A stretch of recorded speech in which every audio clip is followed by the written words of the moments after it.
बड़िया ग्राम पंचायत सरपंच कौन है मैडम आमर आज 15 तारीख जोटा कि आमर पेंशन बांटिया दिन हेल्ले आमर पीओ आसवा बेले बाटे दुर्बृत्त मैंने से पैसाटा चोरी कर नहीं केते टଙ୍କା कौन प्राय 8 लाख उपरे हम सार जहाँ मुझे जानी 8 लाख उपरे आमर केसटा हम से नहीं जाइए जो जगह लुट होती सी जगह तो 2-3टा लुट है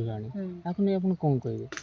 ताकरे मु कहबी सार सी पाखे किसी सुरक्षार व्यवस्था करूँ कहीं अधिकांश आम शुणा पाऊँ सी पाखे चोरी आमर बहुत होची तो मु प्रशासन को अनुरोध करी सी पाखे गोटे फांडीर व्यवस्था करूँ पुलिस मैंने पेट्रोलिंग दिंतु ताहले जनता केमती भलरे जीवा आसवा हेल्ले टंका धरिकी सी आसुँच बाटे कौन हम किसी ग्यारंटी नहीं कहीं अधिकांश केस आम शुणुचु पीओ केस्रे से इन्सिडेंट सब हो केमी आम पीओंकर जीवन प्रति किसी क्षति है नहीं तांकर खाली से केसटा गला हेल्ले भी तांको ऊपर गोटे ब्लेम लाग गला जे ई जिंस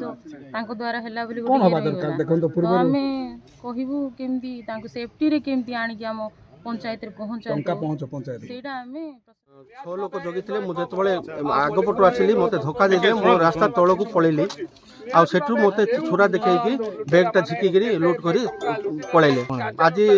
8,69,300 टका बैग रे छिले केते लोक थिले आगे केते टीम रे केते थिले ताके 6 लोक थिले एठी जगिथिले आक्रमण करछन हां को गोटे धरथिले हां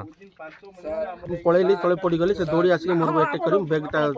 झिकी के चंपट मारले मो तांगा गाड़ी नंबर मध्ये देखि पाली नै सिस्टम कहूची मोर सिस्टम अलगा 8,69,300 टका थिला आ मोर काइर मध्ये 10,000 15,000 मोर निजर पैसा मध्ये थिला बैग रे फाइल पत्र सब थिला नाइ से बैग सहित नै गले से अपन जांच करछन बोल तो